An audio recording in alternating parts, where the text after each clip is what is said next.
여러분 면접에서 안 물어보거든요. 그런 거에 시간을 엄청 많이 투자하시는데 그러고 나서 이제 실무진 면접이 끝났다. 나를 약간 좀 허탈스럽게 하는 형광펜 쳐달라고 해가지고 그 부분 빨리 메꾸고 하는 거 추천드립니다.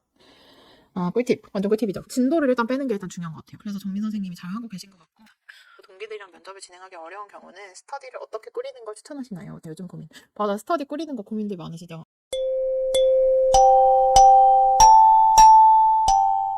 질문 좀 읽어볼게요.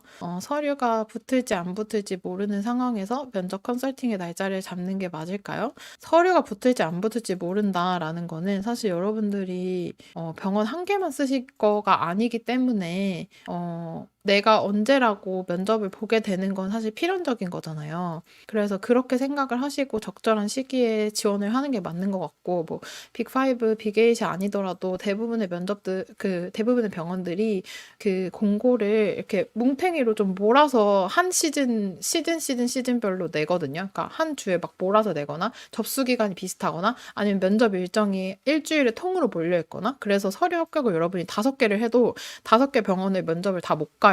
무조건 거의 겹치게 되어 있어요. 일부러 중복 합격을 병원들이 막기 위해서.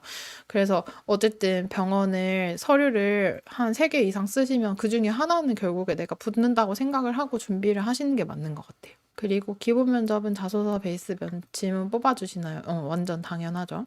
피드백 때 말을 해줘요. 저희가 이런 식으로 자소서 베이스 질문 나올 수 있으니까 대비하시라고. 직접 면접 질문을 해서 그때 답변을 하는 것도 있지만 전반적으로 봐드립니다. 기본 질문 5개 답변과 자기소개서 최종본은 면접 컨설팅 3일 전까지 이메일로 제출하면 됩니다. 병원 무관일 때 자소서는 지원할 병원 중 한 곳으로 제출하면 되는 건가요? 네, 한 곳을 제출해도 되고 2개, 3개 제출해주셔도 돼요. 근데 3개 이상을 막 다 여러분의 자소를 다 제출하는 것은 의미가 없고 어차피 항목들 답변도 다 비슷하잖아요. 그래서 2개, 3개 정도 제출해주셔도 됩니다.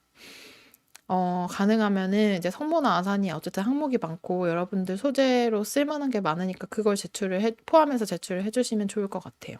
면접 기본 질문 5개 알려주실 수 있을까요? 커리큘럼 안내에는 따로 안 적혀 있는 것 같아서요. 신청 페이지에 보면은 적혀 있고요. 1번 자기소개, 2번 지원 동기, 3번 입사 후 포부, 4번 장점 및 단점, 5번 필살기 답변, 본인이 왜 뽑혀야 되는지 이렇게 5개 면접 기본 질문 답변 준비해 주셔야 합니다.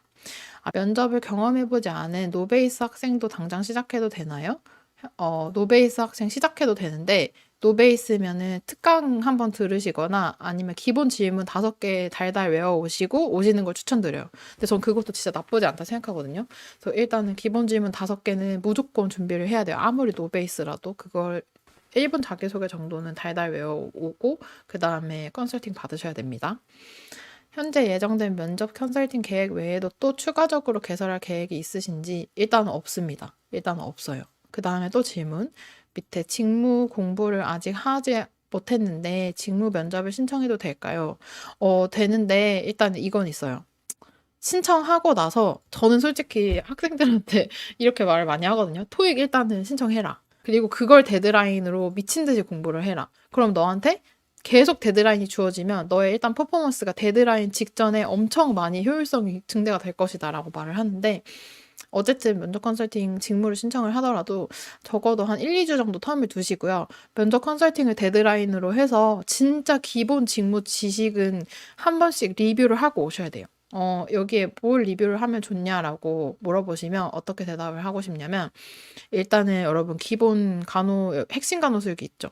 핵심 간호술기의 절차에 대해서는 한 번씩 훑고 와야 되고 초록이 보면은 사실 너무 방대하잖아요. 초록이 보면은. 근데 우리가 가장 기본적으로 많이 묻는 질문 그리고 틀리면 절대 안 되는 질문들이 있어요. 일단 손 씻기. 아까 말한 거 WHO에서 권고하는 손 씻기의 상황 같은 거라던가 아니면 기관절개관이나 우리 그 핵심 수육의 유치도뇨나 이런 거 주의해야 될 점이 있죠. 그런 거 질문 되게 많이 나오거든요. 보통은 절차나 아니면 몇 가지를 말하세요 이런 거를 많이 내요. 그래서 예를 들어서 우리 그 골절 환자한테 적용하는 간호 있죠. 그것도 단계가 4개잖아요. 그래서 그런 거를 질문하기가 되게 좋아요, 면접관들이. 그런 거는 조금 한 번씩 보고 오시면 좋을 것 같아요. 잠깐만요. 제가 지금 초록이가 있는데 같이 보면서 얘기하면 좋을 것 같아서 꺼내볼게요. 제가 이거 옛날 거랑 최근 거랑 다 가지고 있어가지고 제가 면접 치트키랑 필기 치트키 기본적인 거는 거기 다 들어가 있거든요. 그래서 여러분 제일 많이 나오는 거 그리고 꼭 알아야 되는 것도 뭐가 있냐면 수열이요. 반드시 수열은 준비를 하셔야 돼요, 여러분. 수열 관련해서 수열의 종류 혹은 수열 시간 있죠. 보관 시간이나 이런 거 되게 많이 나와요. 그래서 그런 거는 기본적으로 보셔야 되고 기본 간호 위주로 공부를 많이 해오시면 좋을 것 같아요. 사실 성인 간호에서 엄청 좀 어려운 질문도 있죠. 디테일하게. 여러분 아까 제가 언급드렸던 뭐 IICP 상황이라든지 아니면 막 쿠싱 증후군 같은 그런 질문들은 솔직히 뭐 아산이나 삼성 이런 데 아니면 내가 원티드를 중환자실로 적었다 이 정도 아니면 여러분 면접에서 안 물어보거든요. 막 그런 거에 시간을 엄청 많이 투자하시는데 아니에요. 그런 거에 시간을 투자하기보다는 기본 간호에서 예를 들어 5라이트나 7라이트나 아니면 각 이제 여러분 투약 있죠. IV나 아니면 저기 뭐냐 IM 같은 것도 좀 가끔씩 나오고요. 그런 거 절차나 IV 할 때 부작용 같은 거 있죠. 우리가 정맥염이 발생할 수 있는 상황이라던가 정맥염의 징후 이런 거 4개 말해보라, 5개 말해보라 이런 게 진짜 많이 나와요, 여러분. 그래서 기본 간호를 웬만하면 좀 꽉 잡아주시길 바랍니다. 또 자주 나오는 거 이런 거 있죠. 막 아동한테 IM 줄 때 부위 어느 쪽이 선호되는지 아냐 이런 거 이제 가끔씩 이제 소아과 희망하는 학생들 이런 질문 할 수 있어요. 실무진 면접할 때 그럼 여러분이 잘 대답해야겠죠. 체중에 따라서 이제 뭐 대퇴에 놓는다던가 아니면 성인의 경우에는 뭐 이런 델토이드 부위가 선호된다 이런 거 정도는 기본 중에 기본이니까 내가 지금 막 저기 뭐냐 쿠싱 증후군 막 이런 거를 외울 게 아니라 그런 거부터 시작을 해야 돼요. 인슐린 같은 것도 조금 자주 나오는 편입니다. 그래서 인슐린 지속 시간 같은 거라던가 근데 이런 거를 여러분들이 와가지고 막 뭐 골든벨처럼 간호 지식을 막 저요 이렇게 맞추는 게 여러분들 목적이 아니잖아요, 면접을. 내가 알고 있는 지식이라도 답변을 조금 더 매력적으로 할 수 있는 방법들이 있거든요. 그래서 그런 거를 좀 검토받고 팁을 얻어가시는 게 컨설팅이라고 생각을 해주시면 될 것 같아요. 모든 질문을 다 컨설팅 때 막 물어봐서 도전 골든벨처럼 지식을 확인하는 자리는 아니지만 어느 정도는 준비가 되어 있어야 합니다. 기본 간호 위주로 봐주시고 근데 저는 솔직히 진짜 단언컨대 이 초록이를 100% 달달 외울 수는 없지만 1주에서 2주 정도면 중요한 내용 자주 나오는 질문들은 커버가 가능하거든요. 그래서 준비가 내가 만약에 안 돼 있다. 근데 나는 무조건 준비를 1, 2주 내로 하고 싶다라고 하면은 뭐 사실 본인의 의지를 끌어올리는데 컨설팅을 활용하셔도 좋을 것 같아요. 그러니까 꼭 컨설팅뿐만 아니라 저는 친구들이랑 내기하고 막 이런 것도 가끔씩 하거든요. 제가 이때까지 안 하면 벌금을 내겠다. 아니면 이때까지 내가 하기 위해서 뭐 PT를 끊는다던가 이런 것처럼 컨설팅이라는 데드라인을 내가 정해놓고 가서 내가 어쨌든 점검을 받을 기회가 있으니까 기본 간호 질문을 웬만하면 다 내가 그때까지는 점검을 하겠다. 만약에 못하면 뭐 어때요? 어차피 여러분한테 기회가 또 있는데 실제 면접도 아니니까 못하면 그때 가서 또 부족한 거 보고 채우고 이런 식으로 꼭 면접 컨설팅이 아니더라도 뭐 친구들이랑 모의 면접을 하더라도 그런 식으로 자꾸 세팅을 해야지 나는 다 준비되고 나서 할 거야 이거는 절대 없어요. 여러분 아시잖아요. 여태까지 토익 해봐서 아시잖아요. 다 준비되고 나서 토익을 본다고 하면 많이 늦습니다. 100% 준비가 되고 뭔가를 한다? 그거는 진짜 없어요. 그래서 좀 그렇게 생각해 주셨으면 좋겠어요. 그리고 하나 더. 선생님 말씀하신 텀이 기본 컨설팅, 심층 직무 컨설팅 텀을 두라는 말씀이신가요? 네, 맞아요. 아까 말씀드린 텀. 2주에서 3주 정도? 네, 순서를 뭐 인성 기본, 심층 이렇게 두 가지를 본인이 원하시면 하셔도 되고 솔직히 서울대랑 블라인드만 노리는 친구들은 직무 면접 컨설팅을 그렇게 크게 의미가 없는 것 같아요. 그것만 노리실 거면. 그래서 인성 두 개를 기본, 심층 이렇게 하셔도 되고 아니면 나는 다양한 병원에 쓸 거다라고 하면 처음에 이제 기본을 받으시고 그 다음에 직무를 받으셔도 괜찮고 아니면 처음에 직무를 받으시고 나는 최종 경영진 면접에 이제 심층을 준비를 하겠다라고 하셔도 좋아요. 근데 정말 추천드리는 건 내가 대부분의 병원에 만약에 쓸 거다라고 하면 요즘 AI가 많기 때문에 AI 보기 전에 기본을 한번 와서 점검을 받는 것도 좋지 않을까 싶어요. 왜냐면 AI 때 결국에 커버되는 질문들을 저희가 드리거든요.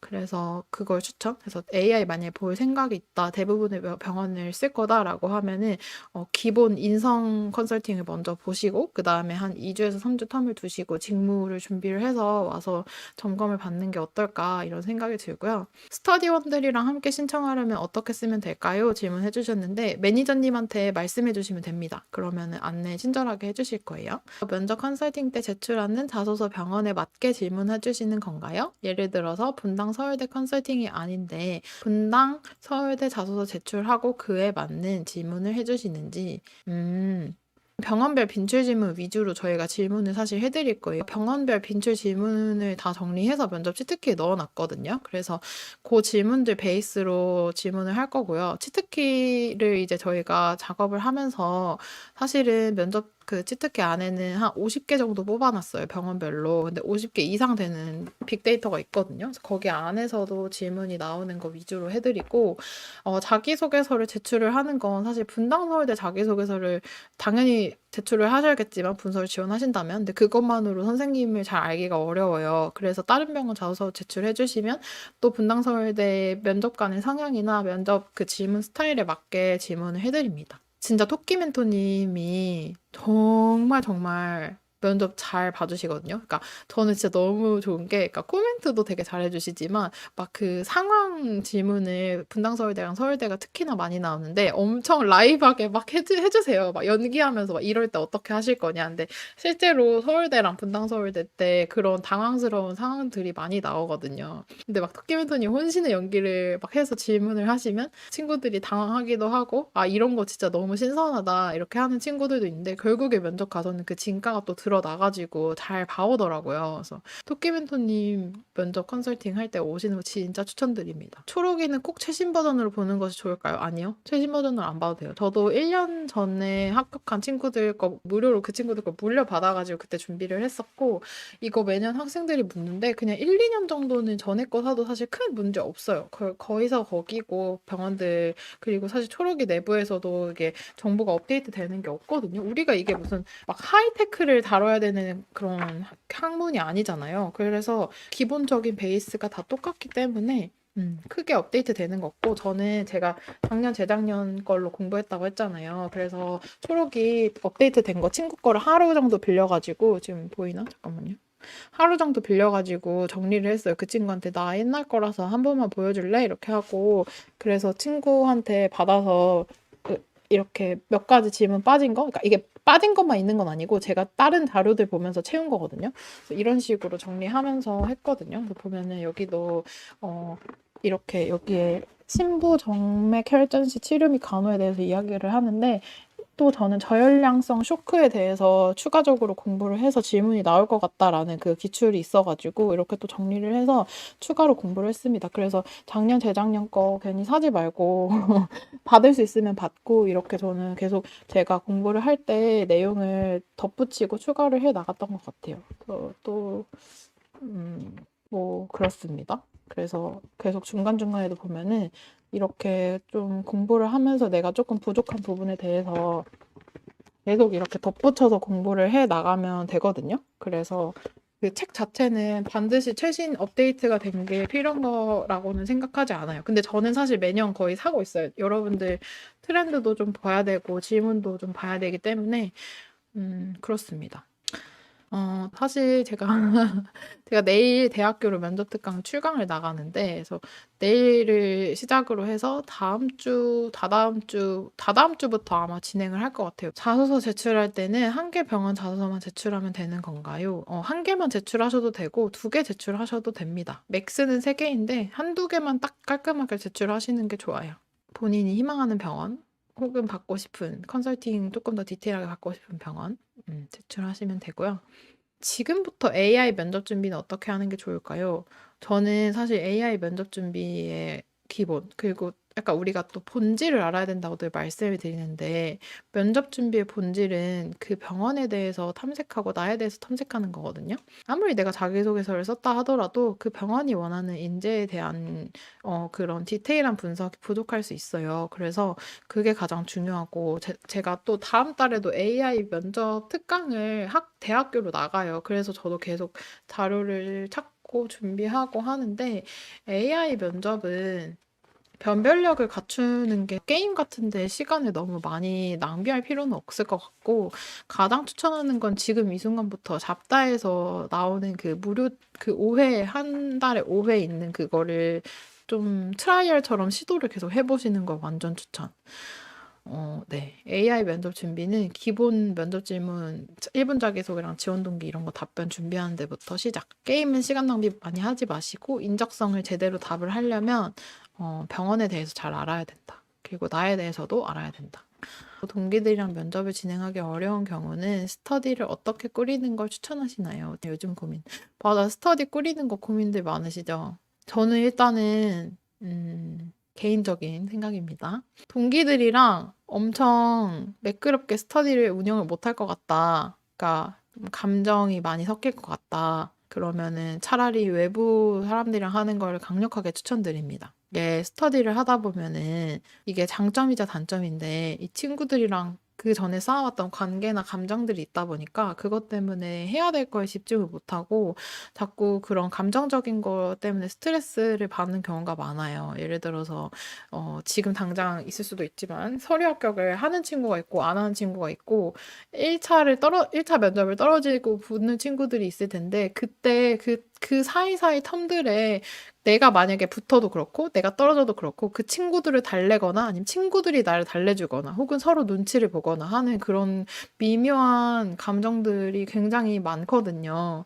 그래서 그게 굉장히 사실 그래서 그런 거 때문에 막 눈물 흘리는 친구들도 되게 많이 봤어요, 저는. 그 컨설팅을 하면서도 실제로. 그래서 친구들이랑 잘 할 수 있을 것 같으면 하는 게 당연히 좋지만 처음부터 그런 낌새가 보인다라고 하면 피해라. 라고 하는 편이고, 그 면접이 됐던 뭐가 됐던 취업 스터디를 진행을 할 때 사실 가장 중요한 건 사람이에요. 뭐가 됐던.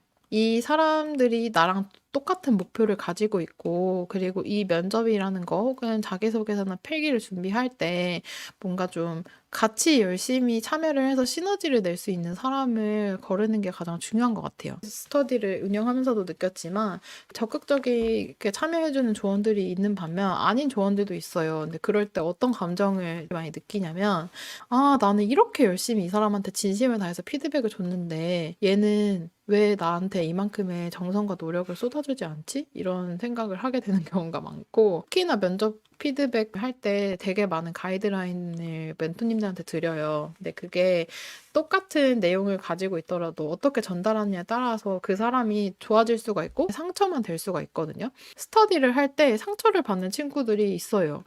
객관적으로 도움이 될 것 같은 그런 충고를 해주는 친구들이 있는데 그 모든 충고가 근거가 없는 경우들이 조금 있습니다. 그래서 공격만 받았다고 느끼는 거예요. 너 이거 별로고 이거 이렇게 해야 될 것 같은데 근데 기준은 본인이 어떻게 알죠? 근데 일단 그때는 그게 너무 약간 감정적으로 취약하니까 일단 너무 상처만 되는 거야. 그래서 자신감이 정말 많이 떨어지고 교정이 잘 안 돼서 헤매는 친구들도 봤기 때문에 만약에 나랑 같은 목적을 가지고 이 스터디에 열심히 임해주는 친구가 아닌 것 같다라고 하면 빨리 싹을 자르는 게 맞는 것 같아요. 그때 가서 새로 완전 직전에 새로 구하고 그렇게 하는 거 사실 되게 힘들거든요. 자소서 2탐 진행했는데 2탐? 뭐지? AI 게임 다 틀리는데 큰 문제. AI 게임 다 틀리는데 완전 다 틀리면 당연히 안 되죠. 저는 근데 그 잡다에서 그 모의 그거 있잖아요. 그래서 거기에서 그 다 보고 나서 결과지가 나오고 그 다음에 부족한 부분에 대해서 해설이 엄청 자세해요. 그래서 그런 해설을 보면서 조금씩 연습을 해보는 걸 추천을 드립니다. 이런 질문, 다 틀리는데 큰 문제가 없다고 봐도 될까요? 당연히 아니요. 문제 있죠? 다 틀리면. 그때까지 이렇게 다 틀리지 않으면 되죠. 실전 잘하면 되죠. 컨설팅 횟수는 몇 번 정도 받는 걸 추천하시나요? 저는 2번에서 3번 정도 추천을 드립니다. 근데 이건 또 개인별로 본인이 필요하다고 느끼실 때 오는 게 맞는 것 같아요. 지금 다른 학교 사람들이랑 면접 스터디 진행하고 있는데 초록기로 일주일 동안 범위를 정해놓고 외워오면 스터디 때 한 명씩 질문받고 답변하는 식으로 진행 중인데 현재 너무 도움이 되는데 면접 스터디는 어떤 방식으로 진행하는 게 좋을까요? 현재 너무 도움이 되면 그렇게 하는 게 맞는 것 같아요. 스터디를 저도 3개 정도 했고 다른 친구들의 케이스들을 접해보면서 결국에는 내가 지금 도움이 되고 있다 안 되고 있다라는 느낌을 받는 게 중요하고 가장 중요한 건 내가 시간 낭비하고 있구나 에너지 돈 낭비하고 있구나라는 생각이 들면은 안 하는 게 맞는 것 같아요. 지금 선생님이 적어주신 대로 초록이 진도를 빼는 거는 굉장히 좋은 것 같아요. 그러니까 이게 꼭 반드시 초록이로만 면접을 준비해야 된다라고 생각은 솔직히 안 하거든요. 왜냐면 더 좋은 자료들도 많고 사실 초록이가 뭔가 바이블처럼 되고 있는데 대체제가 많이 없어서 그런 거예요, 사실.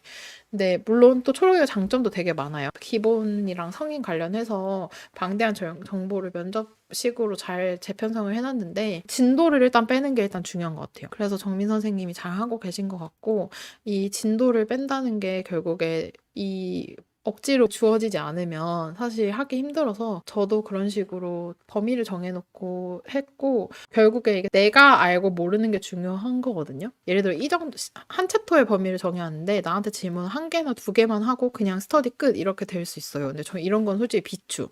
그래서 초록이 진도를 뺄 때 조금 꿀팁은 스터디원들이랑 하는 것도 좋지만 나 포함해서 2명이나 3명 정도 모든 거의 대부분의 질문을 한 번씩 커버를 해보는 걸 추천을 드려요. 그래서 그냥 지금 펴서 설명을 드리자면 욕창의 단계, 욕창의 단계 이런 거 엄청 중요해요, 여러분. 욕창 낙상 엄청 중요합니다. 여기 안전이라는 파트가 있잖아요. 안전이라는 파트가 있으면 질문이 하나, 둘, 셋, 넷, 다섯, 여섯, 일곱, 여덟 개가 있는데 8개의 질문을 스터디원들 5명 이렇게 하면은 1개, 2개밖에 안 하고 끝내요. 그러니까 나한테 오는 질문은 나머진 다른 친구들한테 가고 그러면 나는 이거를 꺼내서 말해볼 기회가 없잖아요. 그럴 때는 친한 친구랑 스터디원 중에 1명이어도 괜찮고 시간을 따로 내가지고 아니면 사실 혼자 해도 돼요. 저는 사실 녹음하는 방법을 좀 많이 했는데 욕창의 단계부터 시작해서 모든 8가지 질문을 내가 한 번씩 다 답해보는 거예요. 그리고 반대로 친구도. 그래서 친한 친구랑 하면 좋은 점은 내가 녹음을 하면 내 걸 다시 들으면서 체크를 해야 되는데 친한 친구랑 하면 실시간으로 형광펜을 쳐줘요. 내가 빠뜨렸던 부분을. 그래서 저는 여기는 좀 제가 그때 열심히 써서 많이 없는데 보이시죠? 이런 식으로 제가 빠뜨린 부분에 대해서 형광펜을 쳐주거든요, 친구가. 그러면 이 빠뜨린 부분을 나는 좀 더 보는 거예요. 그런 식으로 2명, 3명 해서 대부분의 모든 질문을 내가 말해보고 내가 부족한 부분 친구한테 형광펜 쳐달라고 해가지고 그 부분 빨리 메꾸고 하는 거 추천드립니다. 꿀팁. 완전 꿀팁이죠. 저는 진짜 이렇게 해가지고 디테일하게 제가 놓치는 것들이 많다는 걸 더 많이 깨달았거든요. 그래서 완전 추천. 근데 사실 모든 친구들이 초록이를 막 달달 외울 필요는 없어요. 왜냐면 병원에 따라서 이렇게까지 디테일하게 질문이 하지 않는 병원들도 있어요. 여러분들도 앞으로 알게 되시겠지만 좋아하는 숫자가 뭐냐, 좋아하는 색깔이 뭐냐 이런 거 막 그냥 질문하는 병원도 있어요. 그러고 나서 이제 실무진 면접이 끝났다. 나를 약간 좀 허탈스럽게 하는 그런 병원들도 있기 때문에 내가 어떤 병원을 준비하는지 이 병원들의 어떤 질문들이 주로 나오는지도 좀 점검해 보시면 좋을 것 같고 결국에 중요한 거는 기본관으로 다 알고 계셔야 돼요. 그래서 기본적인 것부터 시작해서 어려운 개념들, 상위 개념들 같은 거 점검하시면 좋을 것 같습니다. 오늘 여기까지 하고 마무리할게요.